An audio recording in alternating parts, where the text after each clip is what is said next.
जो कांग्रेस विरोधी शक्तियां हैं लगा लें। कांग्रेस पार्टी को कोई ताकत, कोई शक्ति जो है इस देश के जो लोग हैं, इस देश की जो जनता है, उसके दिलों से ख़त्म नहीं कर सकती। तो ये कहना कि कांग्रेस ख़त्म हो रही है, पहली बात तो ये है कि इसी के ऊपर हम कांग्रेस पार्टी की तरफ से कड़ी आपत्ति दर्ज करते हैं। और हर्ष महाजन यानी बीजेपी की सत्ता का हिमाचल में एक नया केंद्र। कभी दिवंगत वीरभद्र सिंह के जमाने में मुख्य किरदार निभाने वाले हर्ष महाजन आज उसी घोंसले को तहस नहस करने पर उतारू हैं। यानी राजनीति की जिस पाठशाला में महाजन में निखार आया था, आज उससे ही उजाड़ने की वह हर चाल चलते हैं। हर्ष महाजन के निशाने पर कांग्रेस का एक खास खेमा है जिसे उन्हें तोड़ना है। यही जिम्मेदारी बीजेपी ने उनके कंधों पर लाद रखी है। 2 रोज पहले चौपाल के पूर्व विधायक सुभाष मंगलेट को बीजेपी में शामिल करवाकर महाजन की यह रणनीति सामने आई है। बीजेपी की यह व्यूह रचना कांग्रेस के सामने एक और चुनौती है। हॉली लॉज के साए में रहे मगर अब हाशिए पर चल रहे कांग्रेस नेताओं पर हर्ष महाजन की नजर है।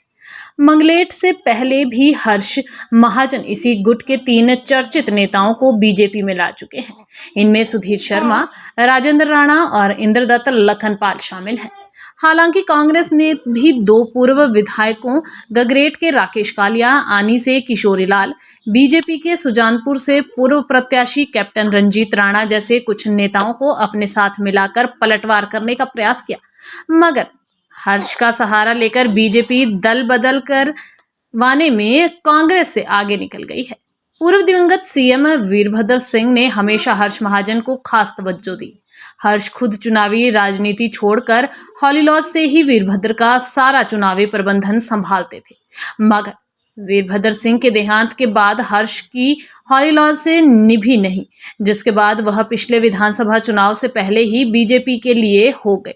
इसी खेमे में एक अन्य नेता कांगड़ा के विधायक पवन काजल भी कांग्रेस छोड़कर बीजेपी में चले गए थे और बीजेपी का टिकट लेकर विधानसभा चुनाव लड़कर फिर से विधायक भी बन गए। राज्यसभा चुनाव के लिए बीजेपी एक रणनीति के तहत ही हर्ष महाजन को प्रत्याशी बनाया, तो उन्होंने 6 कांग्रेस विधायकों और 3 निर्दलियों से अपने पक्ष में मतदान करवा लिया। इसी विशेष खेमे के 3 विधायक सुधीर शर्मा, राजेंद्र राणा और इंद्रदत्त लखनपाल भी शामिल हैं। हालांकि 3 अन्य विधायकों में लाहौल स्पीति के विधायक रवि ठाकुर इस खेमे से नहीं थे। मंत्री न बनाए जाने की नाराजगी ताड़कर महाजन रवि ठाकुर को बीजेपी में मिलाने में कामयाब हुए, तो उस समय कुटलेहड़ से देवेंद्र कुमार भुट्टो को भी अपने पक्ष में कर लिया।